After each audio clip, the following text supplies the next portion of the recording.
ငါတို့ဟောဒီလောကကြီးထဲကနေသေဆုံးထွက်ခွာသွားရတဲ့အချိန်ဘယ်လိုဘဝကိုပဲရောက်ပါစေကြံရစ်ခဲ့မဲ့ဟောဒီငါသားကြီးကြီးလာရင်ငါသမီးကြီးကြီးလာရင်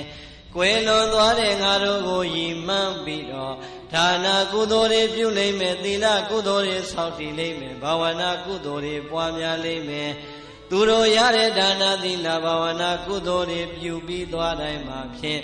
အဘေအမြယူတော်မူပါအမေအမြယူတော်မူပါလို့ငါတို့ကိုအမြပေးဝေလိမ့်မယ်ဟောညွန်လင်းချက်ဟာပြိတ္တသေသွားတဲ့ဘဝအထိမမျောလင့်ဘူးလား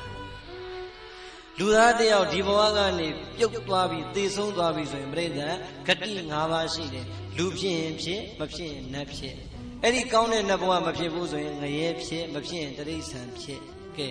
ငရဲနဲ့တိရစ္ဆာန်ဖြစ်သွားရင်လည်းသာဓုမခေါ်နိုင်တော့လူနဲ့နတ်ဖြစ်သွားရင်လည်းကောင်းတဲ့ဘဝရောက်သွားလို့သာဓုမခေါ်နိုင်တော့အဲ့ဒီမှာဝမ်းနည်းစရာကောင်းတာက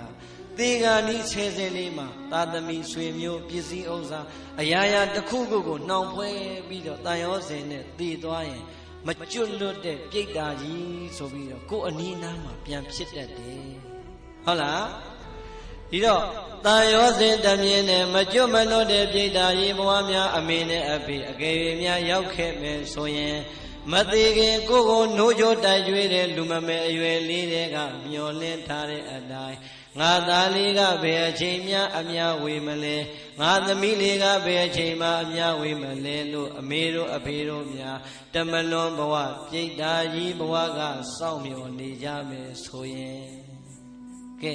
သားသမီးကအမေနဲ့အဖေသေသွားပြီဘာမှမဆိုင်တော့ဘူးဆိုပြစ်မြန်ထားရင်ဝမ်းနည်းစရာမကောင်းဘူးလားမမြင်ရတဲ့အမေတို့အဖေတို့ရဲ့ဘဝကိုမမြင်ရတဲ့မျက်ရည်တွေကဒုက္ခပေးနေလိမ့်မယ်။အော်ငါတို့ကတော့မျောလင်းချက်ကြီးစွာနဲ့ငွေခဲ့လိုက်ရတာငါတို့သားသမီးတွေကငါတို့သေသွားတဲ့အချိန်ရောက်တာတောင်မှငါတို့ကိုယဉ်မှန်းပြီးတော့ကောင်းမှုကုသိုလ်လေးမပြုကြပါလားလို့တမလွန်ဘဝကများအဖေနဲ့အမေမျက်ရည်ဆက်လက်နဲ့ကြာရအောင်မယ်ဆိုရင်ဝမ်းနည်းစရာမကောင်းဘူးလားဒီတော့အာလုံးတို့တရားဓမ္မတွေဟောဒီထဲမှာ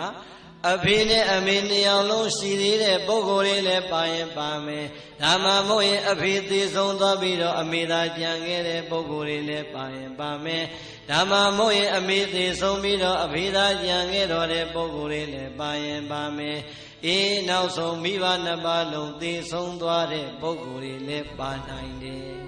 မပါနိုင်ဘူးလားဦးဇင်းတို့ဒီပင်လည်း